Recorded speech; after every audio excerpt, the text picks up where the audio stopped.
recording? We're recording. Yeah. All right. Hi, Vaughn. Oh my goodness, Averyn! Vanya. Hi. Oh, hello everyone. I'm Vonia, your co-host And I'm Averyn, your other co-host of Rom Crime. This is our true crime comedy podcast that has Romantic elements. Yeah. Because here's the thing.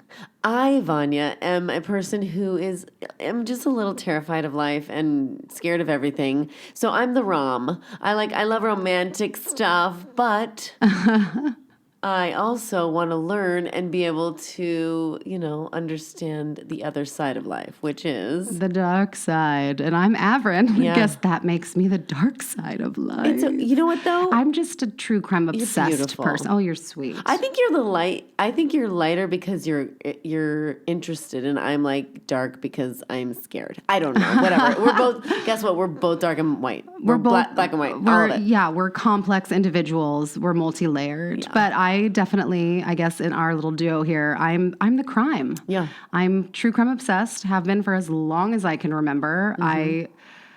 I just love this shit. Exactly. And Averyn's going to be my Sherpa on the true crime journey while we go through some romantic crimes or romantic motivated crimes. Right, or criminals who commit crimes, or we'll twist it to make it work. You know what? Because I'm going to find the light in it. Don't you worry. You're going to find the light, and I'm going to lead you down the dark path where together we'll hopefully find something. If we're holding hands, I'll be okay.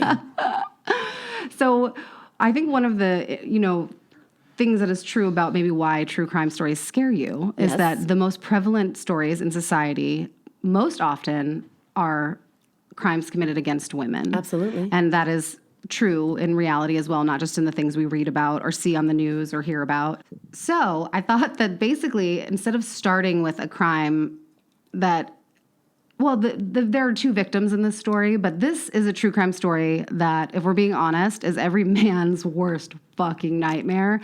And the main element, the main crime that the story is about could not happen to a woman. So That's I thought true. I'd ease you in. All right, let's do it. So today, Vaughn, we are going to tell the story of John and Lorena Bobbitt. Oh my goodness, I know about that. Bobbitt. I do. Bobbitt. You heard of that one? I have heard about that one. I remember being in school and hearing about that some lady cut this guy's wiener off. Yeah, Lorena Bobbitt. And I love that it sounds like what she did.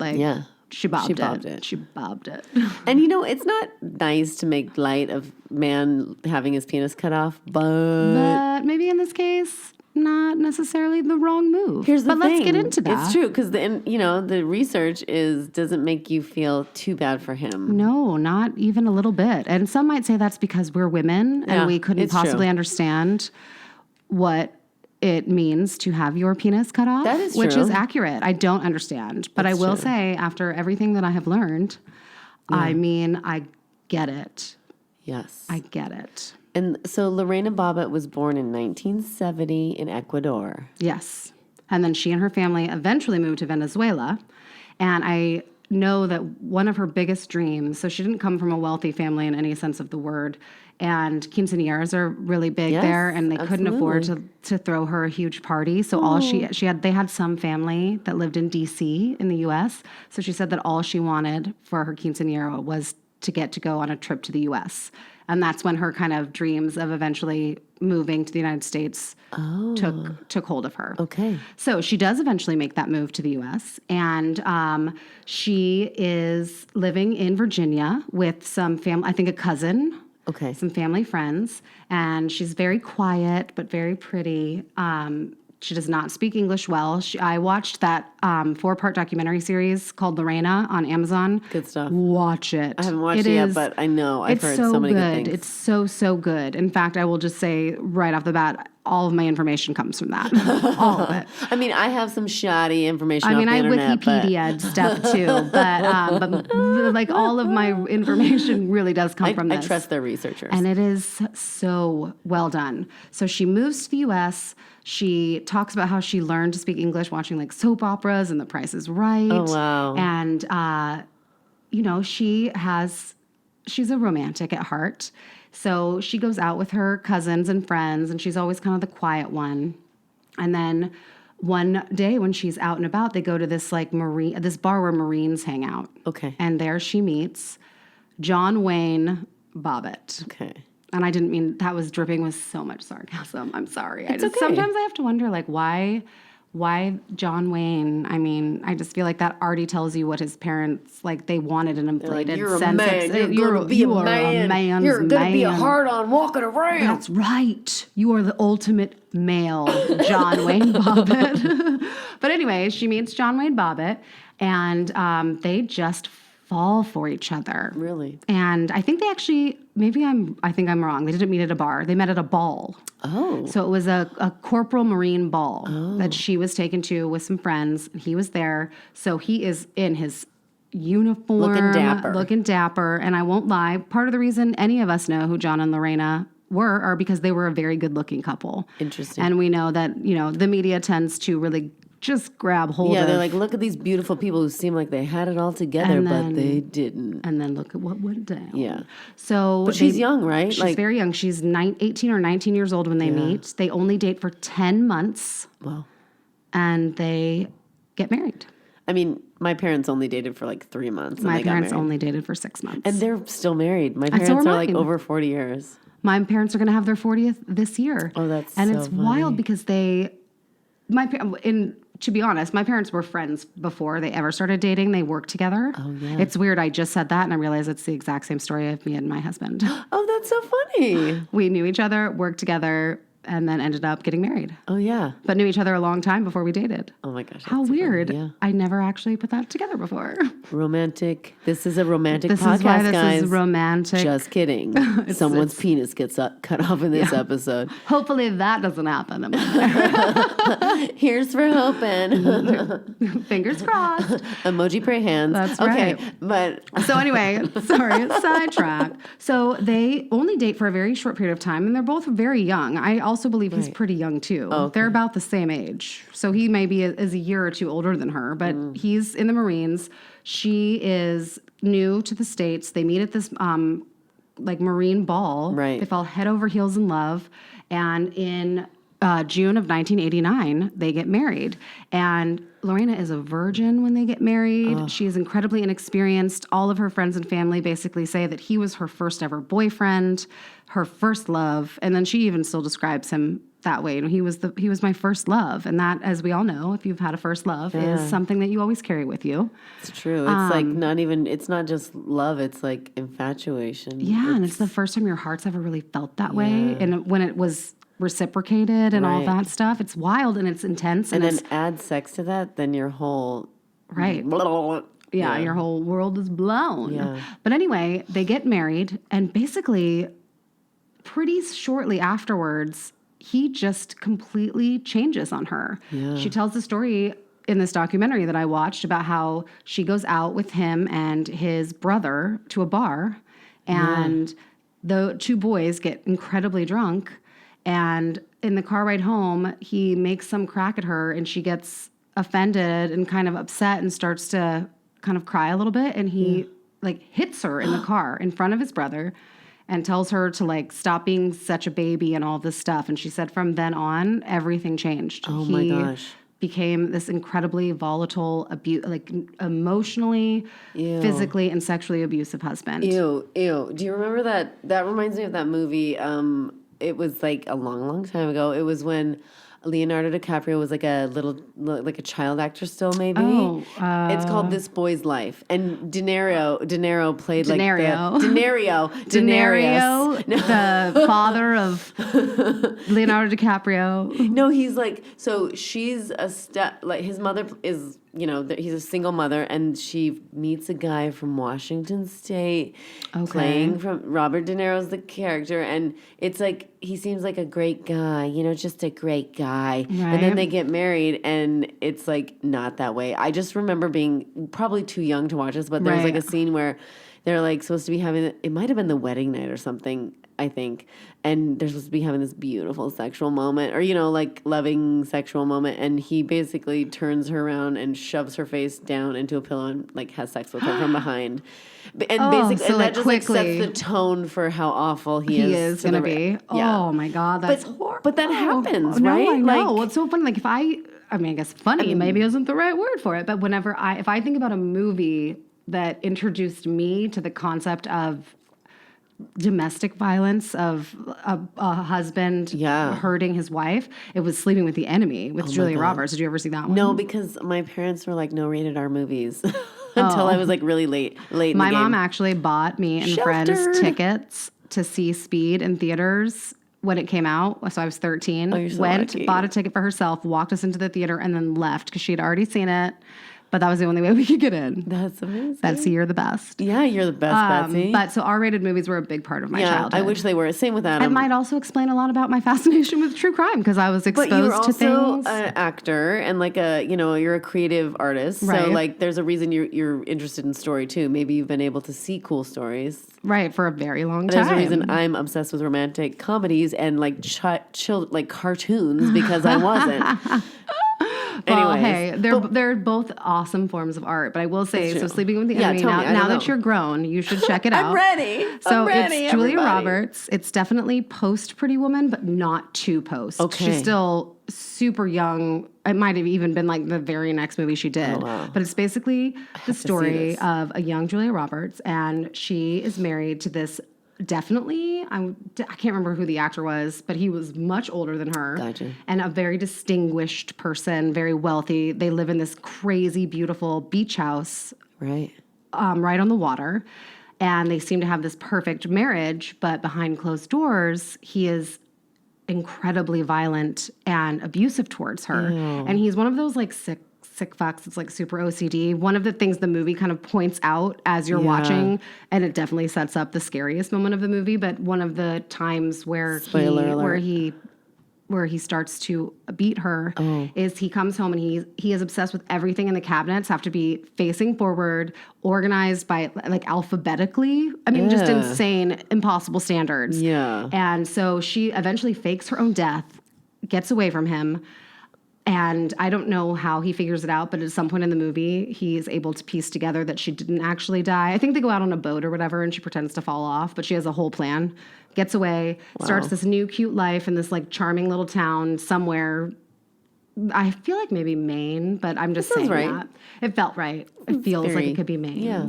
So she's started this new life. She's even started seeing this like very kind, super non-aggressive theater professor. There's like an awesome montage, Vaughn. You would love this because we're also both theater kids. Yes. But they do this whole montage, very Pretty Woman-esque, backstage, like trying on all the costumes and like dancing around with like the lighting equipment. Oh my God. So there's some Okay, I'll rom watch in it there for for that. you. I'll watch it for that. But then the way that she finds out and the audience finds out that her husband has found her. Yes. So she comes home to her cute little house and she goes in the kitchen and she opens the cabinets and everything in, because they even make a point when she gets away to show her like knocking one of the cans of food over to be like, She's messy. I'm free and I don't have to have this perfect. Yeah. She opens it and everything has been alphabetized and like facing forward and organized. And the audience along with her is like, because he's found her and he has. And then it's just watch it. Everybody who hasn't seen it, watch it. And it's a good one if you like a thriller. Yes. It is also, I haven't seen it recently enough to actually say that it's also maybe like a good portrayal of how important it is for people in domestic violence situations to be able to get out safely. Yeah. I mean, and there are hotlines and numbers and stuff like people can Absolutely. call. And at the end of this episode, we will 100%, we will throw out the website and phone numbers for the domestic abuse hotline because that's important. And it's such a big part of this story. Yeah, exactly. And that's the thing that's so crazy about this story. So back when this all went down in 1993, it was a sensational tabloid story because What? I mean, She it's cut pretty off his crazy. penis. No, Yeah. and it is. And I'm sure in the grand scheme of like the world, it's not the first time that this happened, but in the world of like 24-hour news media, and also think early 90s, this was like Inside Edition, hard copy. Geraldo. You know? Jerry Springer. All of it. So tabloid news stories were the news of the day. And this was the freakiest, craziest, most outlandish story out there. So I think what's so sad about it when you go back and you kind of re-watch this all happen, that the point that was kind of utterly missed in the moment was that this was a victim of domestic abuse who had suffered for so long under the hands of her husband that she eventually snapped. And there's only so much a person can take before the noodles fall off the plate, to quote somebody from the documentary. I love it. When did, because it used to be legal for a husband to rape, or there was no wasn't such rape. thing. It wasn't called rape like if you were marital rape didn't exist before the 1970s in this country. So, and but even it did then, exist when she was. Yeah, it did exist, but even then, there was all kinds of amendments that were being made to the law up until the mid 90s. Like one of them was you can have marital rape, but only if the husband and wife don't live in the same house anymore. And one of the things that I think... That's crazy. Up into the 90s? Yeah, they were still amending that stuff. Up until the mid-90s where it was kind of the law, I think. This is crazy. Like, honestly, if you don't need to get married, don't get married. Just live with your partner, because... Seriously. Marriage and is be a a financial common law marriage. And after 7 years, you'll still get the tax breaks. Yeah. Even though I love my husband and I'm very happy to be married to him. Yeah, no, me too. But I'm I just don't saying, know. like, when you hear this stuff... It's just, I don't know. For me, everything I knew about this case before we decided this would be our first story, and I was like, well, let me research it, this is the crazy story about a woman who chopped off her husband's penis. With a knife? With an 8-inch knife. Wow. And had to been sharp too. Oh yeah, they say it was like surgical. No, they say it was like surgical precision. So basically, what happened was, that's so gross. He came home after being out with a friend who was also subsequently sleeping on their couch that night, which is a weird detail that I didn't know about. Yeah. So he says that he felt her. He said he thought she was trying to come on to him sexually. But she was not. She was trying to get everything in the right place to the thing. But basically, he was asleep when it happened, and because he was intoxicated, he laid in bed after it happened for not a super long time, but longer than one might if they were with upsetting. it. And so she cuts it off, panics obviously, and leaves the house, grabs the car keys and the penis, and gets in the car. Oh my God! And this is one of those things that's this is why it was such tabloid fodder. So she gets in the car with the penis. She's driving. She's panicking. She doesn't know what to do. She goes towards where she works. She worked at a nail salon at the time, and she is just totally freaking out. And she realizes that she's like, I'm gonna put some nails on it. She's no, not. I'm kidding. Sorry, keep going. She's like, I'm gonna totally bling this out. Just bedazzle. We're gonna bedazzle it. No, so then she's fully freaking out, and then realizes that she's not even really driving straight because she's got this in her hand. Oh my so God. as she's driving down the highway, she just tosses it out the window. Yeah. So eventually 911 gets a call from, I think, an emergency room person that's like, there is a man that just came in whose penis has been cut off with a knife. And we need to... So his friend, by the way, who was sleeping on the couch, eventually he gets up and he's like, you need to drive me to the hospital. And so he goes in. He's in obviously a great deal of pain. He's lost a ton of blood. And the doctors contact 911 to see if they can maybe figure out what happened, because if they can't locate the penis... Right. They're just going to have to do, I can't remember the name of the operation, but there's an operation where they could basically fix it up and he would just have to pee like a woman, sit on a toilet there for the rest of his life. And that's kind of the plan at this point. Okay. Lorena goes to her boss's home because she doesn't know who else to turn to. Yeah. And when she gets there, she tells her boss what she's done. And her boss says, oh my God, okay, well, you need to call the police. So she actually calls the police. And while she informs them of what she's done, she also actually tells them where it is, where she was when she threw it out the window. So then this huge search, and this is all the media is covering. There's this huge search in this farmland off of a freeway or highway in Virginia, and they're looking for the penis. They find it. There's a 7-Eleven at like the nearest rest stop or whatever. They throw it on some ice. They sanitize it, and miraculously, I would say, they managed to reattach the member and restore it to like full functionality. Right. So, I mean, I just wish she would have had this feeling of safety as a woman, that someone would believe her, that someone was raping, and she could just go to like, for everyone's sake, go to the doctor, not the doctor, sorry, go to the police and be like, I'm being raped, I need help. Right. But she clearly didn't feel like she had any other option but to do what she did. And so what's kind of wild is, so after she calls 911, she goes to the hospital as well, because she had been victimized. She had been sexually assaulted and beaten. And so she's there basically being checked out for that, giving a statement. And in the same hospital, she doesn't even know this, John is like at the other end of the hospital being operated on, and everything's being reattached. Wow. So it's just like media mayhem, right? Right. He said, she said. This is, I think, also one of those, outside of Clarence Thomas and Anita Hill, this was like the biggest he said, she said case of all time. So she says that he abused and raped her for years. Yeah. And he says... It would have been... 4 years, right? Yeah. It happened in this incident happened in June of 93, and they got married in June of 89. Right, and I read that he would just like have sex with her every night. And without her permission. One of the things that was so hard to watch when watching this documentary...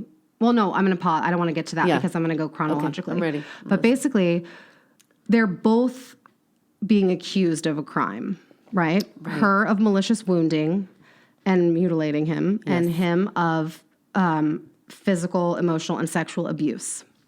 So they both get charged, and they're both going to get brought to trial. Okay. So it works out that I don't know if the lawyers worked it out or what happened, but basically John Wayne Bobbitt's going to go on trial first.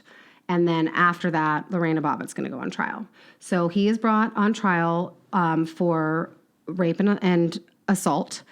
And basically the rules in this trial are, it has to be about him raping and assaulting her the night this happened. They are not allowed to bring in anything but like 5 days prior to the event, which again, obviously really like ties the hands of people. Yeah.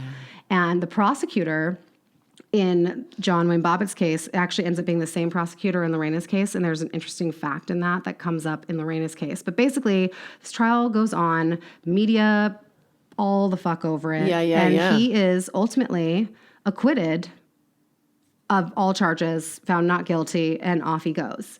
And as this is all happening, so he gets acquitted. There's big celebration in his camp.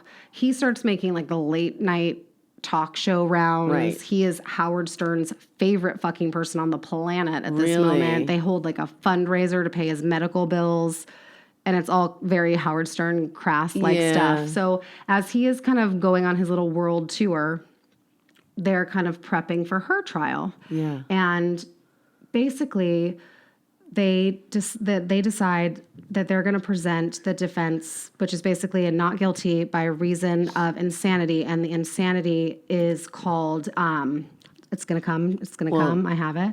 It's called like what's the word when impulsive or temporary insanity? Well, temporary insanity, but an impulsive act. Oh. Basically like she was driven so crazy by the abuse that she, even though she might have known intellectually that it was wrong, she could not stop herself from severing the main tool that he used to abuse her. Right. So that's a really difficult defense to mount. Yeah. And they bring in all of these. Oh, hold on. So he's off. There's a break in all of this, which is when he's doing his world tour and all this stuff. And then one of the grossest things that I saw in the documentary, so her trial is set to start in like mid to late December. And everybody, there was no cameras allowed in his trial, but this is going to be an open court. Court TV is big at the time. Basically, Of her trial? Of her trial. Basically, they switch the timing of when her trial is going to happen so that it's not happening during the holidays because they know that ratings won't be as high. And I don't know exactly how they have that kind of ability within the legal system. Seems dirty as hell. It's fucking fucked up is what it is. So basically they're like, it couldn't possibly happen during the holidays because people aren't going to be watching TV. They're going to be Christmas shopping, holiday shopping, spending time with their families. Sure. And no one's going to watch this. So they push it to January, and it is just like, it's the only thing people are watching. I think this is why I knew about it. Like, I don't think I knew when it was happening, but I remember seeing it on the TV when my parents were watching, you know. Because it was everywhere. Like and the thing that's 24/7. so crazy is that, so she has been portrayed, and not necessarily even portrayed, but the story that's being told is like crazy woman snaps and chops off husband's penis, claims he abused her. Not a woman who suffered years and years and years of emotional, physical, and sexual abuse finally says no more and gets herself out of this situation once and for all, because at the very least, he was never going to be able to rape her again after what she did. Right. You know, if you want to think of it from like a mental standpoint of where maybe her brain was. Like, she did fix it. She fixed the problem, you know? and it was a problem. And so when she is on trial, she is also being hounded. One of the people you mentioned earlier, Geraldo Rivera, apparently was like basically stalking her, like always following her home, chasing her in cars, like trying to film into her house. Ew. And she said she just would come home at the end of the day from going to trial, and she would just like get under her covers and hide, and she didn't eat. She just wanted to sleep. She never wanted to see or talk to anybody, and she was just in this really low, dark place. Were her family around? Or? So her family, I think, was brought over to support her during the trial, but you know, I don't know how early on in the process it was and how long the whole trial actually lasted. But it is one of those things where the testimony goes on, and she is a very convincing witness because she's telling the truth. Yes. And John, who in the first trial was acquitted of all charges because it was so specific in so much of like this, in this moment when she did it, had he just beaten and raped her was the question. Right. And the truth is that she doesn't even, because of where she was mentally, she doesn't even really remember what happened that night. Yeah. And that's part of her defense, obviously, as well. Right. And that's why they go with they talk a lot about battered women syndrome, which is a woman who, the definition of self-defense is that your life is in imminent danger. And so in order to save your own life in that moment, you have to kill this other person lest you be killed.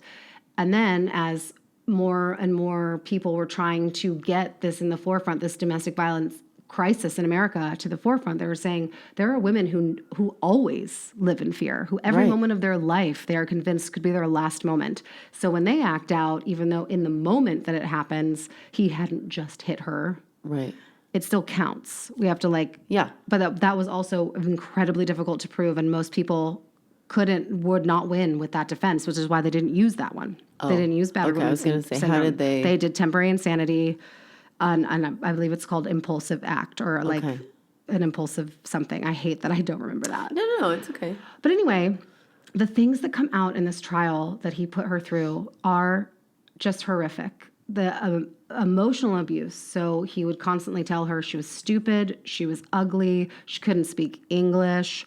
There was a lot of racial stuff that he did, where basically insinuated that because she was Spanish or Hispanic in nature, that no one would ever want her, that he could get her deported. But why? Why even marry someone if you're going to be a jerk to them all the time? I just don't get it. I just don't get it. I wish I got it too. I don't get it either. And the thing is when you watch the documentary that I watched, where I'm getting most of my information, he still claims that he didn't do any of these things. He claims that, he wasn't a perfect husband, but that he did feel like she married him for a green card, even though that was never part of their agreement. It wasn't part of it, but he threatened her with that.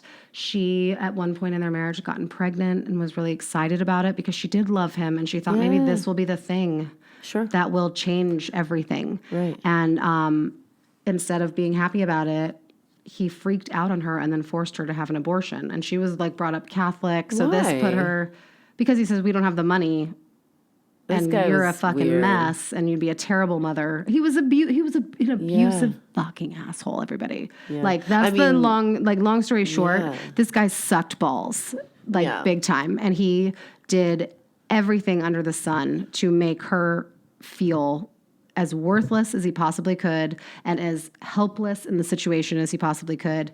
And she lived that way for years. Yeah, that sucks. And one of the biggest moments in her trial, because as most people know who like to watch lots of true crime stuff like me, proving temporary insanity to get away with something criminal is almost next to impossible. Really? The people just don't believe it. It's like, you're not full-blown crazy all the time. I don't believe that you actually just went crazy in this moment and cut his penis off. And it was like, you were just crazy that one time. So it's really hard to sell this. And they did, I will say this, I think that her defense did a bang-up job. They brought in so many witnesses to testify that he was abusive, that people knew about it, neighbors knew about it, friends knew about it. But then the biggest witness, there was a woman who had gone in to get her nails done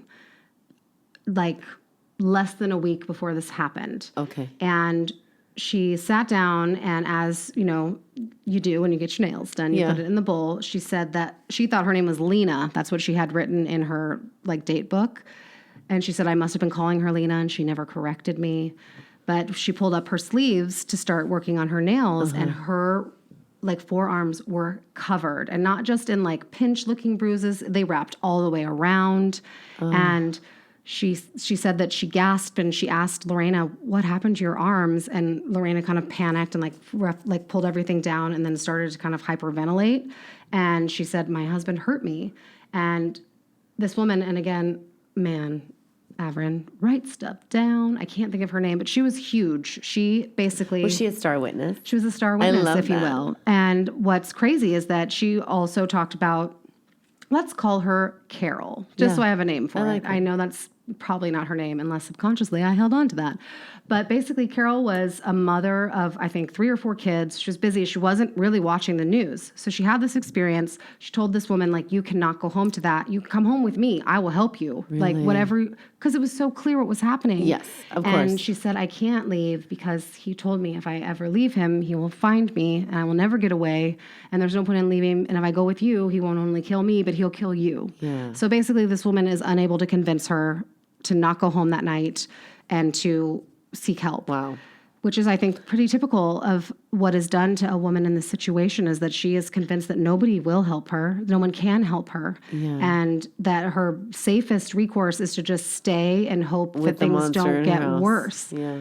So this woman is watching TV one day. She says her kids are all out, and basically it's during John's trial, and she sees this story going on about this case of domestic violence where a woman cut off her husband's penis. And she says she looks up and she sees, and it's so cute because in the documentary she goes, and there's Lena, which is what she had thought her name was. Oh, no. And she doesn't know what to do because she knows that she knows the truth. Yeah. She saw this woman. She saw the real fear. She saw the bruises. She knows the truth. So she calls the courthouse and she's like, who do I talk to? Blah, blah, blah, blah, blah.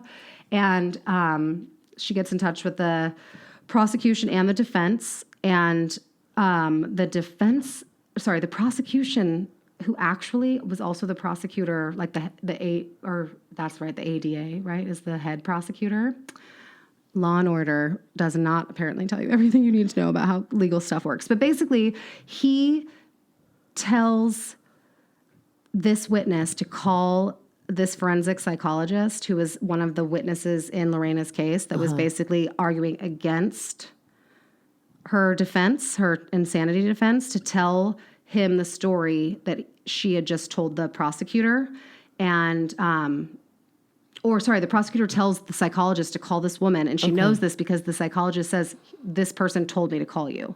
He goes back. So not only does she testify and tell her story, but then because of this story, the forensic psychologist who had originally said, I don't believe this defense, comes back on and changes his testimony, which made a lot of people think that maybe the prosecutor actually really didn't want her to be convicted. Like wanted her to have the best defense possible, and like a kind of weird twist. Oh, that's good. Which I thought was good. So at the end of the day, Lorena Bobbitt is found not guilty by reason of temporary insanity. Yay. Which is wonderful. But what she doesn't realize, and again, I think this comes down to the language barrier. English is not her first language. As I'm learning, just trying to tell you this story, legal jargon is complicated to anyone, who doesn't have legal background. So if it's also not your first language, it's very difficult to understand what's going on, I can imagine. So what she doesn't realize is that in the state of Virginia, when you are convicted of or when you are not convicted by reason of insanity, you're still required to spend 45 days in a mental institution to be evaluated, and then maybe you don't get to leave depending on what they say. Oh, that's so basically upsetting. you have to. Before you said that, I was like, oh, that's not a bad. Therapy's always good. In my mind, I'm like, it'd be good because she probably needed some support and like. Of course, but she, in her brain, she's like, they just said I was not guilty, and now she's being taken away in handcuffs, like to the psychiatric facility that she's going to be kept in and basically evaluated for the next 45 days. And what she says repeatedly is, I didn't understand when John was found not guilty, he just walked out of the courtroom. So it's a victory. And it is a victory. And there's like so many things I want to get into, but then this will be like a 7-hour podcast. And I know nobody wants that. But so many things happened during this trial that I thought were so interesting. So one of the big things that like kind of cut media attention from them for a little bit was Tanya Harding and Nancy Kerrigan. Oh, right. That went down while her trial was going on. Oh, right. And then another thing that happened is when she was talking about how he would use the threat of having her deported and how no one would love her because he was a racist fuck and would use like where she was from against her as a reason of why she wasn't attractive. There was a Hispanic advocate who basically went on a radio show on a Spanish radio station and said, if anybody would like to join me there, I'm going to go stand outside the courthouse to show my solidarity for her so that she knows that her like Hispanic brothers and sisters were here for her, and hundreds of people showed up, and they got there at the beginning of the day. It was wintertime. It's January, like I'd said, and it's Virginia, so it's it's not California. So it's cold, and they were there every day. Wow. And she actually said that was one of the things that meant the most to her. That was the first time she didn't feel like completely alone. Yeah. And that was I just wanted to mention it because it was just it was a very touching moment. It's very Rom of you. It's very Rom. I'm trying to give you the light. Thank you. So basically, while she is in a psychiatric facility, John is just out there being cray. For lack of a better word, he's being cray. So he did the late night talk show circuit, right? We talked about that, Howard Stern. Next, of course, he starts a band called Severed Parts. They don't do so well, so clearly it's time to get into porn. Yeah, the porn. And so he does an adult video because the thinking of the producers of this video, he's thinking money because by the way, she worked at a nail salon. She was the sole breadwinner for their household. He didn't have a job. Once he left the Marines, he didn't have a job. So she paid for their entire life. You should see my face. I'm just like, what? Yeah, which is why they had all kinds of financial problems because they had a home with a mortgage. Eventually, the house was foreclosed on. Like, it was a stressful relationship, but because he was just this fucktard, basically, for lack of a better word. So while she is, she's been acquitted, basically, but he is now doing adult of an adult video, because their whole thinking is everyone in the world wants to see what it looks like. Like, we know it got reattached. He keeps saying it still works, but we want him to prove it because America is a great place. So he does this video. It does well, but I don't think it does nearly as well as anybody. Like, they have a full-blown real premiere party for it, and they think it's gonna rival Deep Throat in how much money it makes. Doesn't even come close. So basically, he's like desperate for cash. So he's constantly trying to come up with schemes or like ways. He has this celebrity. He certainly does. Like, he's like the most well-known person in the country. I mean, listen, if there were podcasts back then, he could have. Yeah, he could have podcasted away. But so he decides that he's going to have penis enlargement surgery. And he goes on Howard Stern again, and there's this interview with him and his doctor. And he's like, well, he told me that he could make it longer and girthier. And, like, bigger's always better, right? And they're all gross dudes being like, yeah. Well, surprise. This doctor, I want to say within months of John's surgery, which goes horribly awry, and actually deforms his penis for real this time. Oh, no. This doctor is like thrown out of, he's no longer allowed to be a practicing doctor. He's sued for like millions. He's from Culver City, so not far from where we are right now. The doctor, I think was a California doctor. And apparently all of these people who had this like penis enhancement surgery, like, it was incredibly painful. It deformed many of them. And John did not escape without any of the negative repercussions. That's when you really wish for Yelp.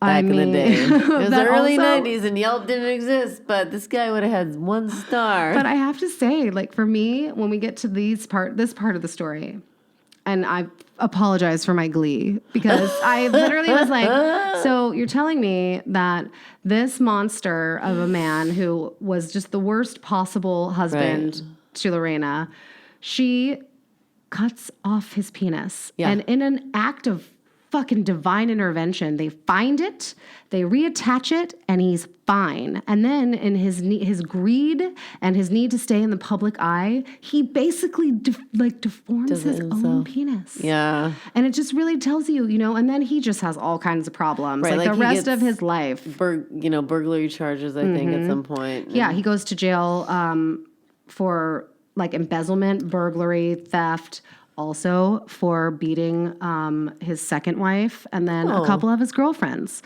So anybody who still has doubts as to whether or not he was actually abusive, like, watch the documentary, because the number of women that pressed charges against him, and his whole thing, he always maintains, they use the cops as a weapon. Like, if you aren't a good boyfriend to me, like, or you don't pay for everything, I'll just call the cops and say you did this to me, which nobody does that. I mean, that's just like ignorant. That's it's just silly. It's just not a thing people do. Yeah. So basically, she is getting better. The hospital actually does have a good effect on her. She basically is taught that she has PTSD and how to deal with it and ways to move forward with her life. Yep. So after 45 days... Healthcare. Mental health care, people. Mental health is healthcare. Mental health is the same as your physical health. It's true. And so she is released, and she's free to go after her 45 days. Great. And all she wants, she gets out, they hold a press conference, she makes a cute little joke about how they already brought her McDonald's, so I guess all she has to do now is go to Disneyland. And but she just wants to get back to her normal life, which to her means getting a job and maybe going back to school. Right. Now, of course, it's just not that simple. Because when you're she's a tabloid sensation. Yeah. So she really struggles.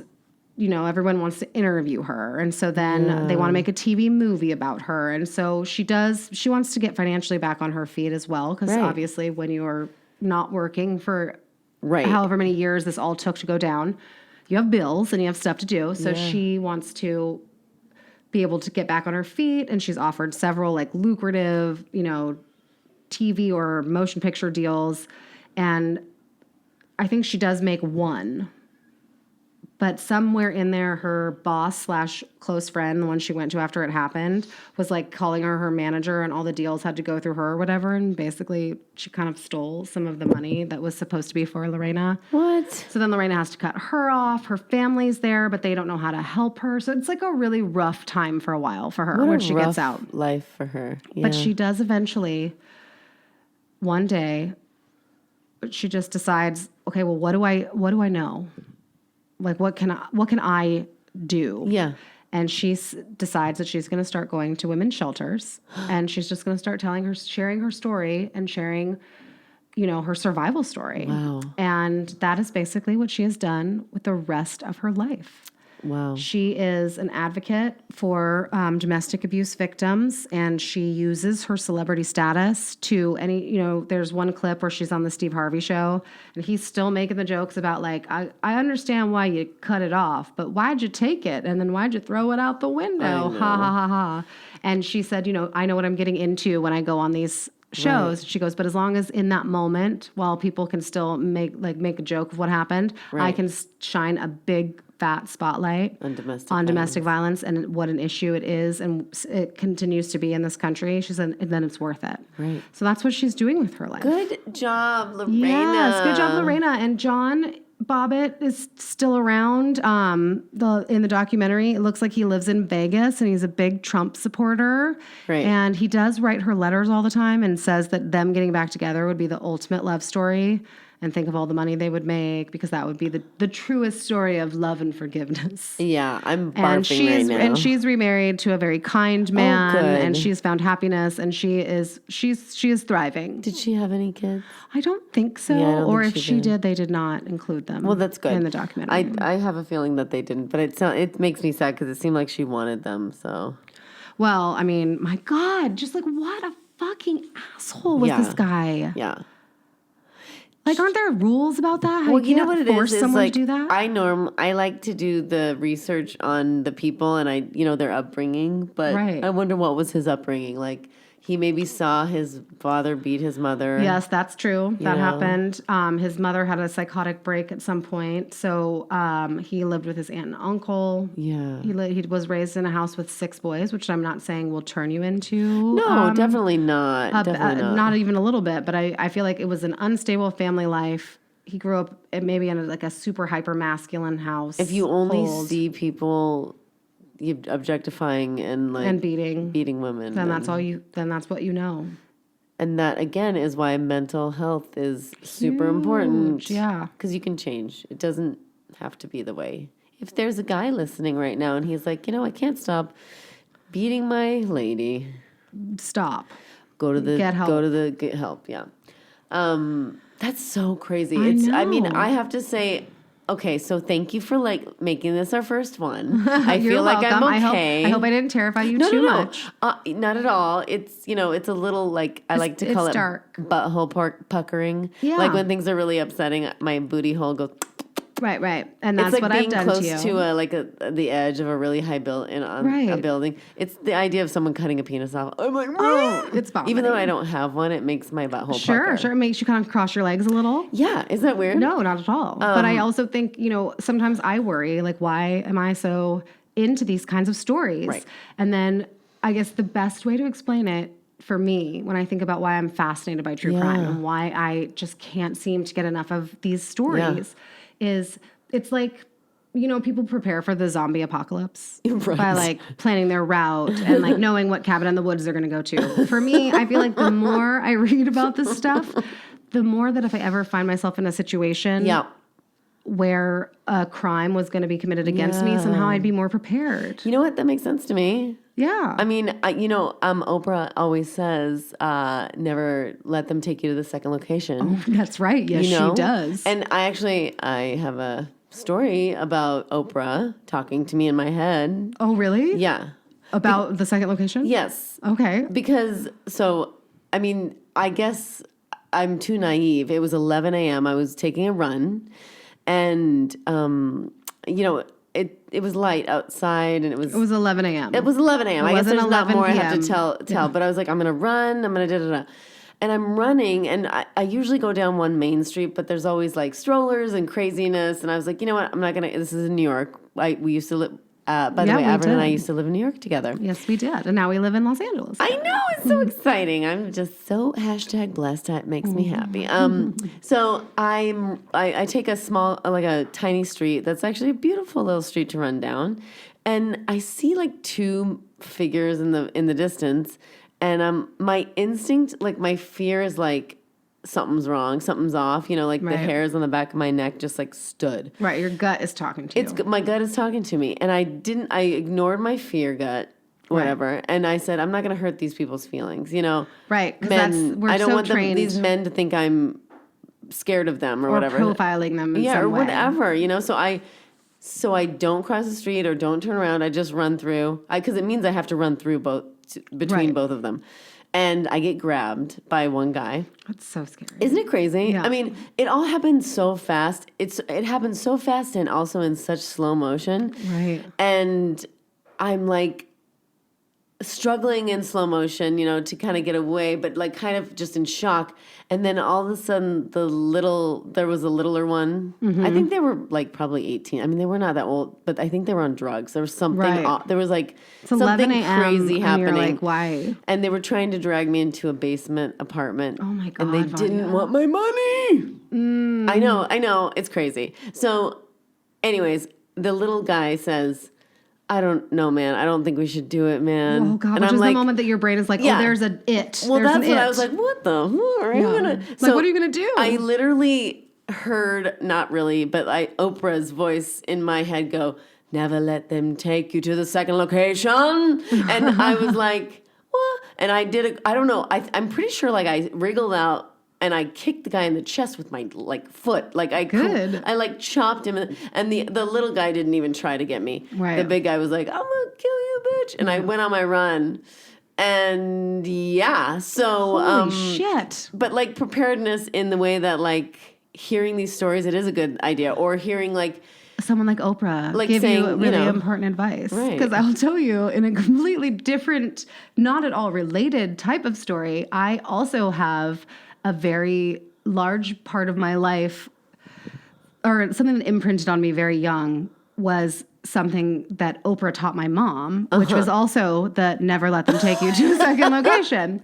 So How long has Oprah been toting this story? 25 years. Wow. Well, I think her show was on for 25 years. Thank you, Oprah. Thank you, Oprah. We I mean, love really, you. she did save me. Because I think I would have just been like, Like, what do you guys want? I'll give it to you. I don't know. Yeah. Maybe. Who knows? Yeah. But yeah, we would literally drive to like Little Caesars Pizza. All right. So this is like the late 80s, early 90s. Yeah. Little Caesars' whole deal is, you know, it's 2 for $5 and it's ready in 5 and you're minutes. super young at this point. Yeah, I mean, I was maybe 8 years old. Okay. So we would go in the car, and my mom, we would like pull up to the Little Caesars Pizza. Right. I remember that. That was like, Pizza. Pizza. It's so good. That was like, you know, maybe the door, like the car door to the front door, which then you know how deep a Little Caesars Pizza is. It's not so deep. No. And we called ahead, so the pizza was clearly waiting for us. But every time, without fail, my mom would always say to me, okay, just getting ready to go in to get the pizza. If anyone should come up to this car while I'm in there and point a gun at the window and tell you to open up and let them in, you just say, no, you can shoot me right here because I'm not going anywhere with you. And I just remember being like, should I just come in with you though? Like, why am I gonna be basically attempt to be like hijacked and kidnapped? You're gonna be gone for 3 minutes, but if it's that big of a worry, like take me with you, Mom. Take me inside. I know your mom, and that cracks me up so hard. But it's just so funny because her whole thing was, Oprah says, you just tell them. So say you're walking to your car after you leave the mall, and some guy's like pulls the gun on you and is like, get into this car. You just scream at the top of your lungs, just shoot me, motherfucker! I'm not going anywhere with you. Because if you do go, odds are the same. They're gonna shoot you, but dead. they're gonna do worse things to you first. That's the whole Oprah thing. Is like if you go to the second location, you're dead. So you're dead. If you ask them to kill you there, you're dead. But if you go with them, they're gonna do other things before you're dead. So you know what? I understand because I have a 6-year-old daughter, and I have a 2-year-old son, and I understand wanting to keep them safe, but that's like extreme. I mean, I'm thinking like maybe. Don't be mad, Mom, but that my obsession with true crime might be from some of what you did as a parent in terms of making me convinced that I needed to be prepared. I think that you and I just went the opposite ways, you know, like you were like, I'm going to be prepared, and I'm like, I'm going to deny, and I'm going to be under a rock and pretend like everything's like nothing great. like this happens. Yeah. Yeah.